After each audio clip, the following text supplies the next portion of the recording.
प्रजापति का भय और विचार द्वारा उसकी निवृत्ति। यहाँ जिस प्रजापतित्व रूप कर्म कांड विहित ज्ञान और कर्म के फल की स्तुति करनी अभीष्ट है, वह सांसारिक विषय से बाहर नहीं है। इस बात को दिखाने के लिए श्रुति कहती है, वह भयभीत हो गया, इसी से अकेला पुरुष भय मांगता है। उसने विचार किया कि यदि मेरे सिवा कोई दूसरा नहीं है तो मैं किससे डरता हूँ। तभी उसका भय निवृत्त हो गया। किंतु उसे भय क्यों हुआ? क्योंकि भय तो दूसरे से ही होता है। वह भयभीत हो गया, अर्थात वह प्रजापति जिसके पुरुषाकार प्रथम शरीर के रूप में व्याख्या की गई है, हमारे समान ही भयभीत हो गया, ऐसा श्रुति कहती है। क्योंकि ये पुरुष वेद शरीर इंद्रियवान प्रजापति आत्मनाश रूप विपरीत ज्ञान वाला होने के कारण डर गया था। इसलिए उससे समानता होने के कारण आज भी अकेला होने पर पुरुष डरता है।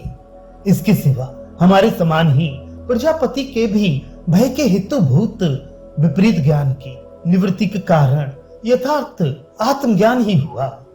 उस प्रजापति ने इच्छा अर्थात ईक्षण अर्थात विचार किया। किस प्रकार विचार किया सो श्रुति बतलाती है। यदि इस मेरे से भिन्न अर्थात आत्मा के सिवा इसका प्रतिद्वंदी कोई और पदार्थ नहीं है, तो उस आत्मनाश के कारण के अभाव में मैं किससे डरता हूँ? उसी से यानी उस यथार्थ आत्मदर्शन से ही इस प्रजापति का भय विगत विस्पष्टतया निवृत्त हो गया। उस प्रजापति को जो भय था वह केवल अविद्या के ही कारण था। परमार्थ ज्ञान होने पर उसका होना असंभव था। यही बात श्रुति कहती है कि वह क्यों डरा, इसका क्या कारण है कि उसे भय हुआ। तात्पर्य यह है कि परमार्थ का विचार किया जाए तो उसे भय होना अयुक्ति है, क्योंकि भय तो दूसरे से ही होता है और आत्मा से भिन्न दूसरी वस्तु तो अविद्या द्वारा प्रस्तुत की हुई है। क्योंकि न दिखने वाली कोई दूसरी वस्तु भय की उत्पत्ति का कारण नहीं हो सकती। जैसा कि उस अवस्था में निरंतर एकत्व दर्शन करने वाले पुरुष को क्या मोह और क्या शोक हो सकता है, इस मंत्र से सिद्ध होता है। प्रजापति ने जो एकत्व दर्शन के द्वारा अपने भय को निवृत्त किया सो उचित ही है। क्यों उचित है? क्योंकि द्वितीय यानी अन्य वस्तु से ही भय होता है।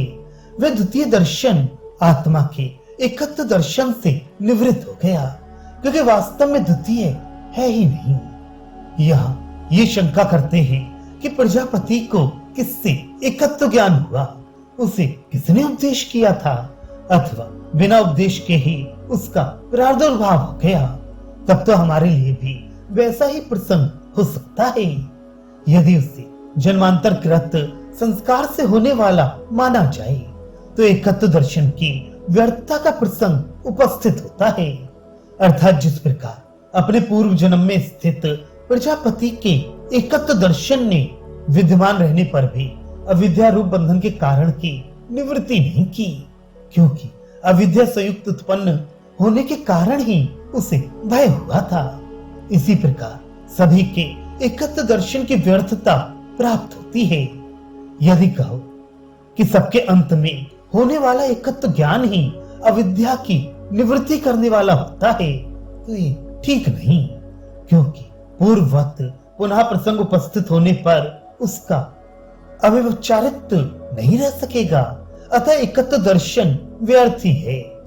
समाधान ये कोई दोष नहीं है, क्योंकि व्यवहार में अन्य लोगों के समान प्रजापति का जन्म उत्कृष्ट हेतु से हुआ है।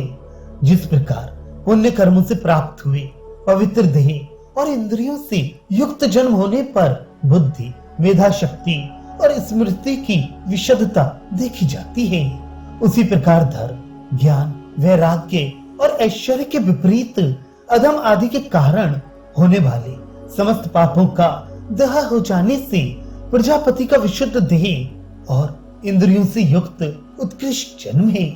उससे होने वाला प्रजापति का एकत्व दर्शन भी बिना उपदेश किए हुआ है, ऐसा मानना युक्ति संगति है। ऐसा ही ये स्मृति भी कहती है। जिस जगतपति का निरंकुश ज्ञान, वैराग्य, ऐश्वर्य और धर्म ये चारों सहसिद्ध अर्थात जन्म सिद्ध है इत्यादि। शंका, किंतु इनके सहसिद्ध होने पर उसे भय होना अनुपन्न है। सूर्य के साथ अंधकार का उदय नहीं हो सकता। समाधान, ऐसा मत कहो, क्योंकि इस सहसिद्ध वाक्य का तात्पर्य उसके ज्ञान को इसके द्वारा अनुदिष्ट बतलाने में है। शंका, यदि ऐसा माना जाएगा तो श्रद्धा, तत्परता एवं प्रणिपात आदि की ज्ञानोत्पत्ति में अहेतुता प्राप्त होगी। अर्थात यदि प्रजापति के समान जन्मांतरकृत धर्म ही ज्ञान का हेतु होगा तो जितेंद्रिय एवं तत्पर श्रद्धावान पुरुष ज्ञान लाभ करता है। उस ज्ञान को प्रणिपात करके जानो। इत्यादि प्रकार के श्रुति स्मृति वाक्यों द्वारा वेद ज्ञान के हेतुओं की अहेतुता प्राप्त होगी। समाधान, ऐसा नहीं हो सकता, क्योंकि निमित्तों के विकल्प, समुच्चय, गुणवत्त, अगुणवत्त ऐसे भेद हो सकते हैं। लोक में निमित्त से होने वाले कार्यों के निमित्त का भेद अनेक प्रकार से विकल्पित किया जाता है। इसी प्रकार निमित्त का समुच्चय भी अनेक प्रकार से होता है। उन विकल्पित और समुच्चित हेतुओं का भी गुणत्व और अगुणत्व के कारण भेद होता है। सो इस प्रकार है। पहले नैमित्तिक कार्यभूत रूप ज्ञान में ही निमित्त भेद यूं है।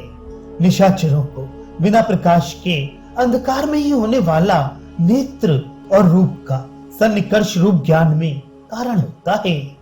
योगियों का मन ही रूप ज्ञान में हेतु है तथा हमें चक्षु सन्निकर्ष और प्रकाश दोनों के होने पर रूप ज्ञान होता है। इसी प्रकार सूर्य और चंद्र आदि प्रकाशों के भेद से भिन्न भिन्न निमित्तों का समुच्चय होता है तथा प्रकाश विशेषों के गुणवान या गुणहीन होने से भी निमित्तों के भेद हो जाते हैं। इसी प्रकार आत्मिक तत्व ज्ञान में भी कहीं जन्मांतरकृत कर्म निमित्त होता है, जैसा कि प्रजापति का, कहीं तप निमित्त होता है, जैसा कि तप से ब्रह्म को जानने की इच्छा करो इस श्रुति से सिद्ध होता है, और कहीं आचार्यवान पुरुष को ज्ञान होता है। श्रद्धावान पुरुष ज्ञान लाभ करता है, उसे प्रणिपात करके जानो। आचार्य के द्वारा ही विद्या स्थिरता को प्राप्त होती है एवं ये आत्मा दृष्टव्य है, श्रोतव्य है इत्यादि श्रुति स्मृतियों के अनुसार श्रद्धा प्रवृत्ति अधर्म आदि के हेतु की निवृत्ति के कारण होने से ज्ञान लाभ के नियत निमित्त है। वेदांत के श्रवण, मनन और निधिध्यासन तो साक्षात ज्ञेय वस्तु ब्रह्म को ही विषय करने वाले हैं तथा पाप आदि प्रतिबंध का क्षय होने पर आत्मा और मन का भी परमार्थ ज्ञान में निमित्त होना स्वाभाविक है। इसलिए श्रद्धा और प्रणिपात आदि का ज्ञान की उत्पत्ति में अहेतुत्व कभी नहीं हो सकता।